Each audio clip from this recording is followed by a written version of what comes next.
आशा अपने गरीब पति और 12 साल की लड़की के साथ एक छोटे से किराए के घर पर रहती थी।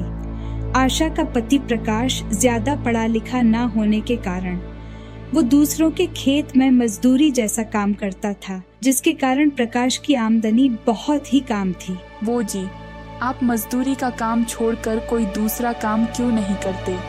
आपके मजदूरी के रुपए से हमारा गुजारा तो होता है, पर हमारी बेटी की पढ़ाई का खर्चा पूरा नहीं हो रहा है। हाँ आशा, मुझे भी समझ आ रहा है, पर दूसरा काम मुझे कोई देता भी तो नहीं। आपका रमेश नाम का जो दोस्त है वो कोई कलर मारने का काम करता है ना, तो आप रमेश के साथ जाकर वो काम कर ही सकते हो ना। ठीक है आशा, कल सुबह रमेश से बात करके देखता हूँ। सुबह होते ही प्रकाश रमेश के घर की ओर निकल पड़ता है। अरे प्रकाश, अच्छा हुआ तू मुझे इधर ही मिल गया। मैं तेरे घर ही आ रहा था।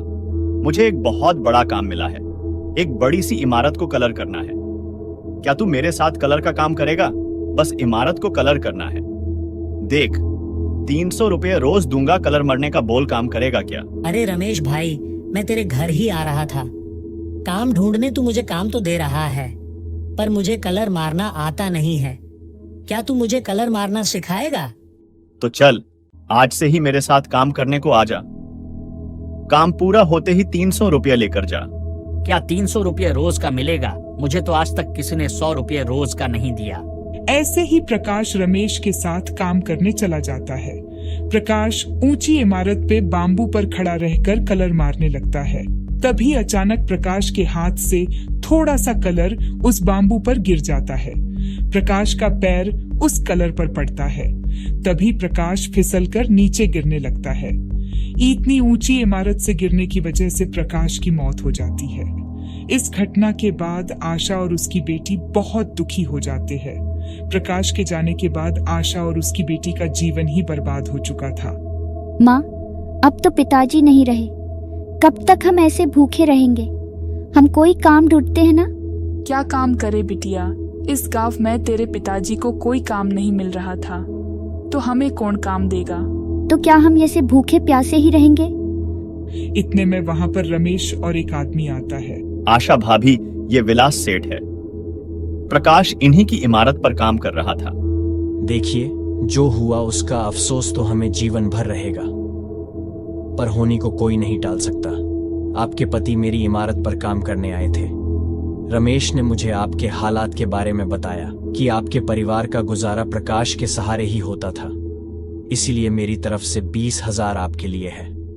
अरे नहीं नहीं, मैं ये पैसे आपसे नहीं ले सकती।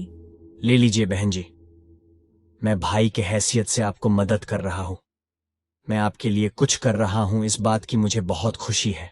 विलास और रमेश के लाख कहने पर आशा 20,000 रुपये लेती है।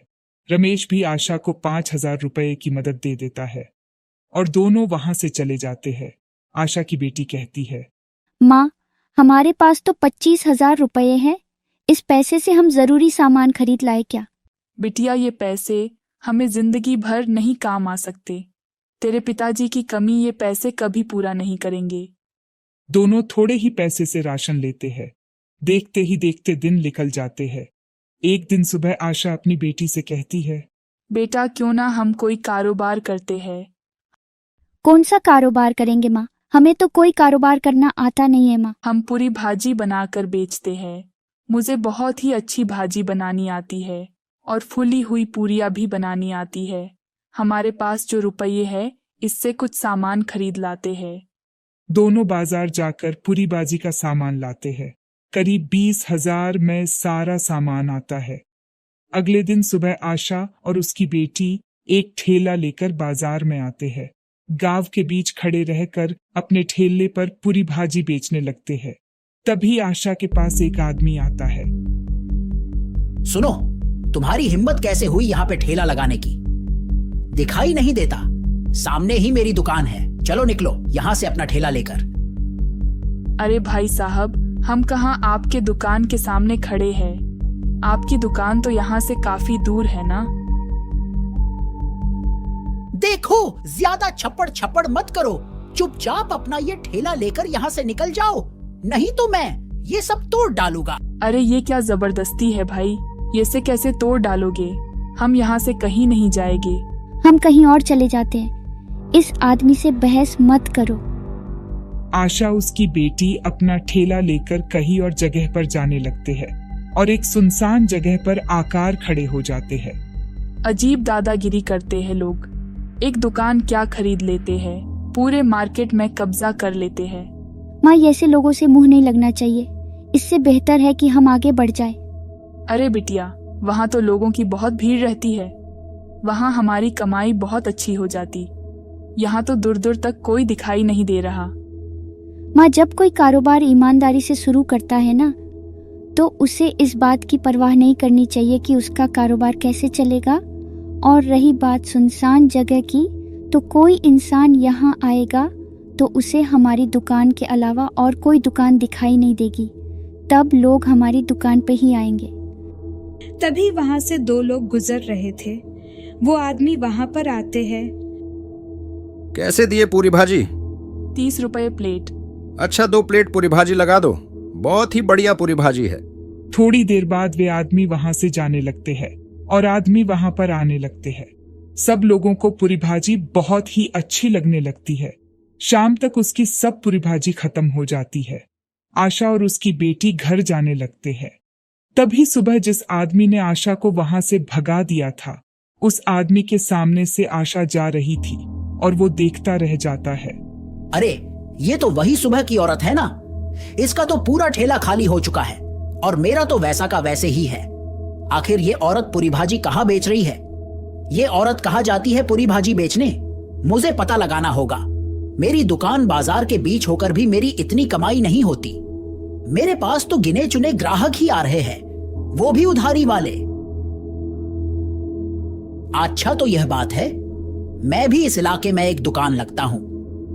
अगले दिन गोपाल अपनी दुकान को बेचने का सोचता है और दूसरी दुकान आशा के ठेले के सामने खोलना चाहता है। तभी बोर्ड देखकर आशा गोपाल के पास आती है और गोपाल से कहती है, अरे भाई साहब, आप ये दुकान बेच रहे हैं क्या? कितने में बेच रहे ये दुकान?